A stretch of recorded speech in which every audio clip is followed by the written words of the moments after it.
सुप्रभात बच्चों। पिछली कक्षा में आपने अपने व्याकरण आनंद की पुस्तक से पर्यायवाची शब्दों के बारे में जाना था। तो उसी पाठ से आज हम अभ्यास प्रश्न करेंगे। आओ अभ्यास करें, ठीक है।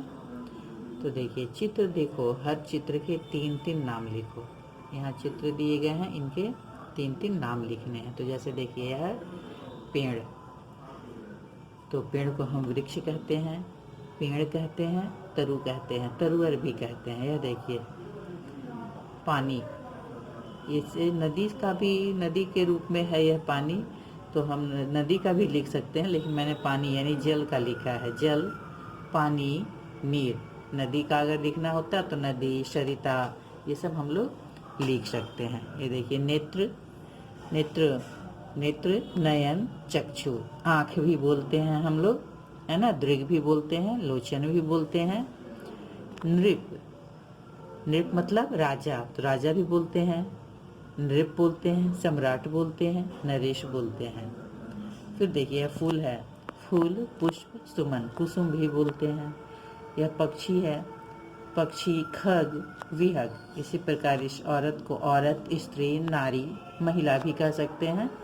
तो इस प्रकार यह पृष्ठ संख्या पूरा हुआ 87। चलिए अगले पृष्ठ में चलते हैं।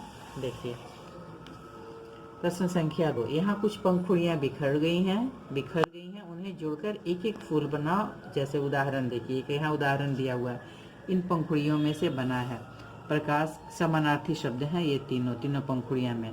प्रकाश, उजाला, रोशनी। इसी प्रकार हम बनाए हैं दूसरे फूल को मैंने तैयार किया है 3 पंखुड़ियों को जोड़कर। जल, पानी, नीर।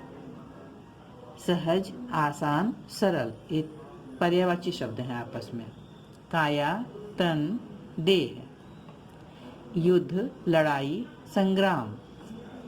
बेटी, सुता, पुत्री। तो इस तरह से यह पूरा हुआ। अब आइए देखिए प्रश्न संख्या 3। प्रश्न संख्या 3 में है, समझो और 2-2 नाम लिखो। जैसे उदाहरण देखिए, इसके बिना सांस लेना मुश्किल है। किसके बिना सांस लेना मुश्किल है? तो हवा। हवा का एक पर्यायवाची लिखेंगे, वायु। इसी प्रकार देखिए, जो सूरज उगने पर होता है, सूरज उगने पर क्या होता है? प्रातः, सवेरा भी कहते हैं हम। कुछ पाने या सफल होने पर होती है, कुछ पाने सफल होने पर क्या होती है? हमें खुशी होती है। हम प्रसन्नता भी कहते हैं, खुशी को हर्ष भी कहते हैं, है ना। जो बारिश करते हैं अर्थात बादल, मेघ, जलद, जलधर, कई नामों से हम बादल को पुकारते हैं। इससे बाहर निकलने पर मछली मर जाती है। किससे बाहर निकलने पर मछली मर जाती है? पानी, पानी, जल। जो जंगल का राजा है अर्थात शेर, सिंह। तो इस प्रकार प्रश्न संख्या 3 पूरा हुआ। अब आइए प्रश्न संख्या 4 की ओर चलते हैं। देखिए प्रश्न संख्या 4 में है, कोष्ठक में लिखे शब्दों के उचित पर्यायवाची शब्द लिखकर वाक्य पूरे करो। ठीक है, उदाहरण देखो। जैसे देखिए उदाहरण दिया है, कोष्ठक है, कोष्ठक में शब्द दिए गए हैं। जैसे मेरे घर मेहमान आए हैं, यहाँ पर देखिए कोष्ठक में दिया था अतिथि। अतिथि का पर्यायवाची क्या हो गया?